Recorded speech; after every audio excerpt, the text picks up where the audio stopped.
Samwise the Brave. First real look at Frodo's neck and impact of the increasing weight of the ring. I love that while it does seem like Frodo wants the ring back for his own purposes, a fix if you will, once he gets it he reveals that it's also to protect Sam from what he's going through. It will destroy you, Sam. Gimli just casually sitting in the steward's chair. I mean, it's so simple, of course Rohan and Gondor should be united. Hit me! Hit me, Sam! Start fighting! Get off of me! I guess sometimes the answer is violence? Sauron the Great bids thee welcome. Smiling? Yeah, smiling. Silence. No!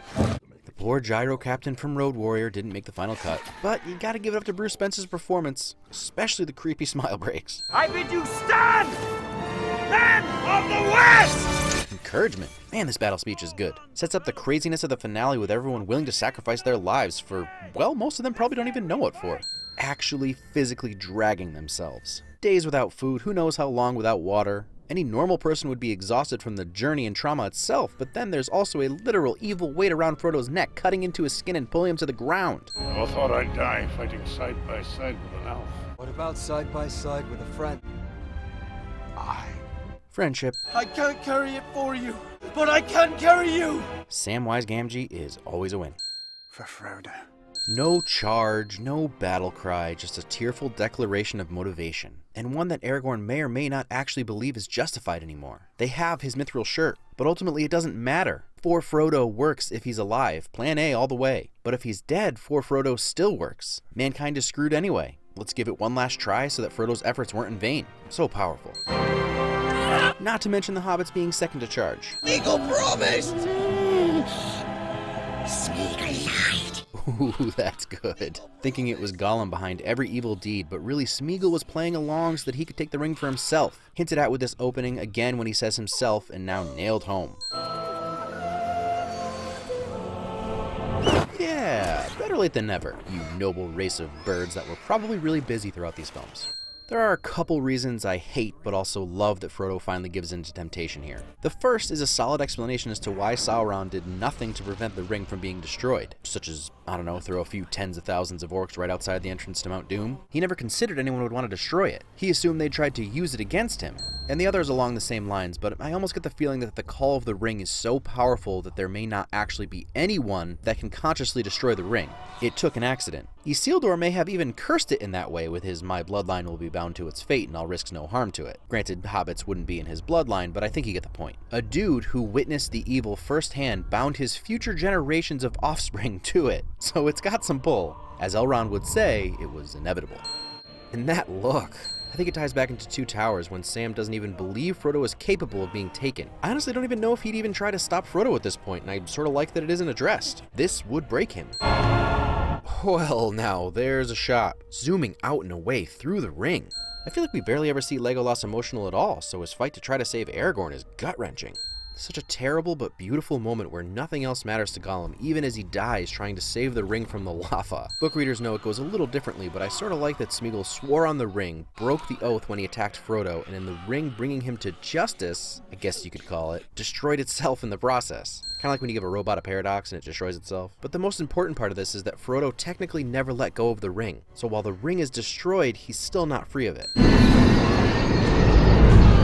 That troll knows something we don't know. What a closing to so many things at once. Sauron dead, all the orcs falling into the ground, and then immediately the volcano explodes and everyone thinks Frodo and Sam are dead. But yep, to Sauron dying. Now you can see the full bloody mess that Frodo's neck became after carrying such a weight for so long. Such a great touch.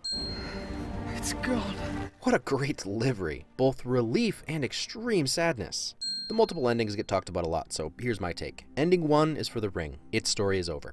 Love that you can just make out the eagles when we fade back in. Can't argue with a heartfelt reunion. Ending 2 is the end of the Fellowship, even though Gandalf technically says it later. This is the place it was formed, now the remaining members gather after the task is complete. Finally, with a proper beautiful beard. Love. You bow to no one. Well, that'll get you in the back of the throat. Oh my kidding, I pretty much weep every time. Finally getting the recognition they deserve, even if Frodo doesn't really know what to do with it. Ending 3 is sort of the Middle Earth and the World of Men ending. They have leadership again, the white tree is flowering, it's something that was set up in the beginning, now closing out. We were home. And thankfully it was not scoured. Oh, it's the same, but they're not the same. This feeling that you can fight for everything that matters, even to you personally, and never really be able to go back to it because of the fight. I'm afraid I lost it. Pity. Should like to have held it one last time. It was pity that kicked the entire thing off, and like Gandalf said, Gollum's role can't be understated. Do not say, do not weep. For not all tears are an evil. I'm not weeping. Hugging. Ending 4 is Frodo's ending. Like I pointed out, he didn't destroy the ring. He never really let go of it because he can't. You could probably say that none of the ring bearers can, which is why they're going to the Undying Lands, but a final smile from Frodo seals it. And the final ending is, well, the final ending. The movie's over, the story's over, goodbye. Also, that's Sean Astin's real daughter. You've come to Journey's End. Man, this is Annie Lennox, as in Eurythmics Annie Lennox singing this final song. Let me start by saying that I'm really glad the extended editions do exist now that I've really gone into them, even if I was hard on them in the main section. The extra detail makes the whole story more immersive once you've seen the movies. I will stick to recommending first-time viewing with the theatrical, but that's just my preference. But honestly, thank you guys for encouraging me to do the extended editions. So, interestingly, similar to last week, well, not last week, it's 2 weeks ago now, but last movie, the main theme in Return of the King, really a theme throughout the entire trilogy, but solidified here, is hope. More specifically, hope's absence, like doubt and fear and despair. Even someone who always seemed to have hope admits that it's only ever been Just a fool's hope. The strongest weapon Sauron uses in this film is fear. Comes up a bunch, from the beacon that actually makes Gandalf take a step back. Sauron's commander sends Faramir's men's heads back in only to instill fear. Even the battering ram is created to be menacing, and the chants of Gron make the Gondor soldiers nervous. They want them to despair and flee and die. Even the mouth of Sauron seems to have one goal in mind: discourage them, make them believe they're beaten one last time before battle. But someone still has hope. Otherwise, everyone is pretty much at their lowest in this film. It's honestly a little disheartening to see Sam and Gandalf, who are always the pillars of optimism, hit the bottom. Fortunately for both of them, Denethor and Frodo, respectively, hit a lower rock bottom, so they have to rise to the occasion.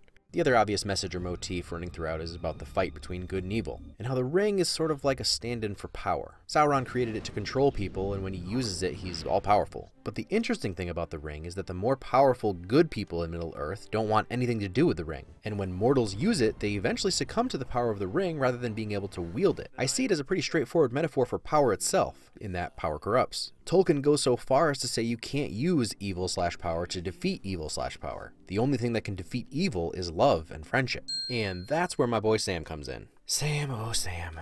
Frodo and Sam actually do a little switcheroo through the course of this film. We open with Sam still concerned with rationing food for the journey home, whereas Frodo has pretty much been planning on dying probably since leaving the Fellowship at the end of the first film. But Sam has always been optimistic, or at the very least, something I've come to consider after seeing these movies multiple times, playing the optimist. The discussion of the journey home comes up again when they're at the foot of Mount Doom drinking water when Frodo is now concerned with rationing. Potentially because Sam's optimistic facade worked on him, and now that they're this close, Sam drops the smile and says what he really thinks. I don't think there will be a return journey, Mr. Frodo. And if Sam had always truly been concerned with going home, which I'm not totally discounting, in that moment he lets go and almost hops on the despair wagon with Frodo so they can finish their mission regardless of the outcome. Sam is the hero of the story in a lot of ways. Not least of all in almost literally carrying Frodo and the ring across the finish line. But on 2 occasions with a little luck, he enters into 2 unbeatable situations.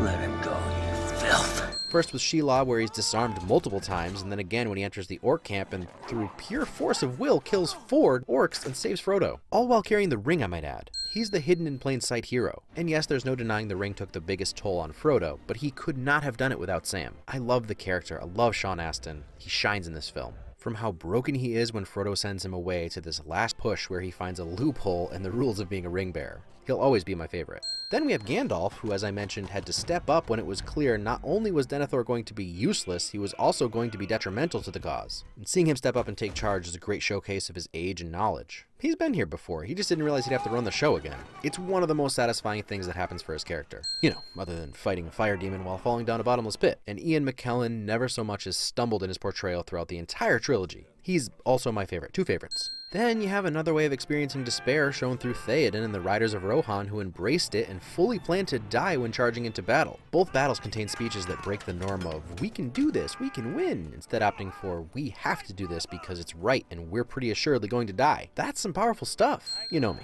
Self-sacrifice always moves me, and the last half of this movie is just one after the other. From 6,000 men on horses to one hobbit approaching insurmountable odds to a group of outmatched, outnumbered, surrounded, walking dead men, all because someone has to stand up to evil no matter the cost. This look from Viggo cuts right through it all. Something about a man looking his death in the face, yet still charging into it while his concern is for another who he's not afraid to show emotion for. That's a lot of qualifiers, but it's something that Tolkien's writing and Peter Jackson's interpretation contain a lot of. Back to love and friendship, but more specifically, men having loving relationships and not being afraid to express their feelings for each other. Even two polar opposites let the other know how much they care for each other before the end. It's kind of beautiful, and a big part of why it works is obviously the writing, but the performances are some of the best in the trilogy. Everyone is just constantly reacting and emoting to everything going on, and I'm always right there with them. It would be quicker to name those who aren't impressive in this film, so I'll just do that. This guy, I would have liked to see a little more out of him. Every single other actor is amazing. Actually, I take it back, he's great too. And that's kind of the point of these movies. I often read people argue about whether Sam or Frodo is the true hero, and I think that's missing the bigger picture. To me, every member of the Fellowship is the hero, and each is the main character. It's weird to say because the Fellowship breaks so quickly, but each member still serves their purpose, right on down to Boromir. Without Boromir's death and the splitting of the Fellowship, Sam and Frodo probably wouldn't have come into contact with Gollum and been shown the back way into Mordor. Then, once they're there, without the rest of the Fellowship being willing to lay down their lives, Sam and Frodo would have never escaped Sauron's eye to get into Mount Doom. It's probably obvious because it's like the plot, but my point is that you can barely elevate one member of the Fellowship over another. Though, if you know anything about Tolkien, I'm sure you know his religious background. There are some biblical parallels throughout. Only one character gives up his life and is then resurrected. Here's a true king changing the tide of a war, but the one I find the most compelling, again, sacrifice, is Frodo. Frodo carries the Ring of Power to its destruction in order to save Middle-earth, but in a more acute sense, the Shire. It's sort of how he keeps going. And when they finally succeed, it's the first thing he and Sam talk about. But when he gets back, he realizes that he wasn't actually able to save it for himself. So in sacrificing himself to save something, he lost the thing he was saving and had to move on to heaven. I just think it's sort of tragically beautiful. Speaking of tragically beautiful, I've already talked about the score a lot, so I won't go nuts, but Howard Shore's name just needs to be uttered one last time. Every leitmotif that ties into the next, every building moment, every stop that was pulled for this film. The Rohirrim charge is a special moment, and so is this quiet moment between Frodo and Sam with just a flute or a whistle in the background. It is genuinely one of the best scores of all time. I've also gone through the amazing work of Weta Digital and the CGI of the Nazgul and Gollum and Weta Workshop, thank you commentator for the correction last time, on miniatures and sets and costumes and how everything is always real. The super wide sweeping shots, every moment gives you just enough time so you can appreciate the magnificence but not so much that you feel like it's scenery worship. Also, the cinematography needs to be praised separately in this film. There are so many interesting camera movements that always make you feel something, whether it's terror or splendor or just awe. Seriously, you probably noticed how many times I say the word pan in these videos. I don't recommend making a drinking game out of it. I mean, the crane and camera operators themselves need a pat on the back. It's special above and beyond even the other two films. DP Andrew Lesnie stepped it up for this one. So on the list of things you guys all agree were wins that I totally agree with but was trying to keep it at a manageable length after the monstrosity that was The Last Jedi are... This moment where Theoden regains control of the riders to attack the Oliphants, showing no fear. Gandalf taking charge riding through the streets, telling soldiers to get back to their posts after Denethor loses it. Pippin saving Gandalf, Merry saving Éowyn, the sound design of the Nazgul. More wins for this speech, the moment Aragorn comes off the ship with Ghost Army. Sam coming back to save Frodo twice. Well, technically I covered that one. More wins for the Battle of Pelennor Fields. More wins for this moment of honoring the real heroes, even though it was in this video. More wins for the initial attack on Minas Tirith, specifically the swooping shot of the Nazgul and the tiny people fleeing. Christopher Lee's real-life backstory as a war hero and how he had to coach Jackson on what happens when people get stabbed in the back, since he'd seen people get stabbed in the back. And Rohan will answer. And there's more, but you get it. Most everything that happens in this film is a win. There's a lot of emotion in this film, so much so that it's hard to digest it all in one sitting. This trilogy will go down as one of the best of all time. And even I learned something through this process. I was a theatrical version purist before I dove into these, and now I totally see the extended's merit. Depending on how much time you have, you can enjoy both. I plan to switch back and forth. So that's The Lord of the Rings. I mentioned in a previous video that Mortal Engines was my reasoning for doing this because of Jackson's involvement. Apparently it's not faring so well so far. I guess we'll just have to be the judges of that. Okay, thank you for sticking with me for the past few weeks, months, this entire year. I know my schedule has been goofy. Good news is that I'm going to be working with a video editor next year, so hopefully sticking more to my schedule and you'll know when videos are coming. That said, I also really appreciate the understanding and also encouragement to take some time off. So I'm going to do just that. This will be the last video for the year, and then I'm taking the first week of January off. I haven't gone 2 full weeks without publishing in the 3 years since I started this channel. It's a little terrifying. And if I'm being honest, when I'm sick and I take a week off, I'm usually still writing and trying to get ahead, but not this time. Well, at least for the first week. I'm not working. The second week, the editor and I are going to try to work out the kinks in our process. But, like I said, I'm a tad burnt out after these super long, super intense movies and really need to just have a break from the deadline side of this channel, if you get me. So thank you for understanding, and I will see you all in the new year.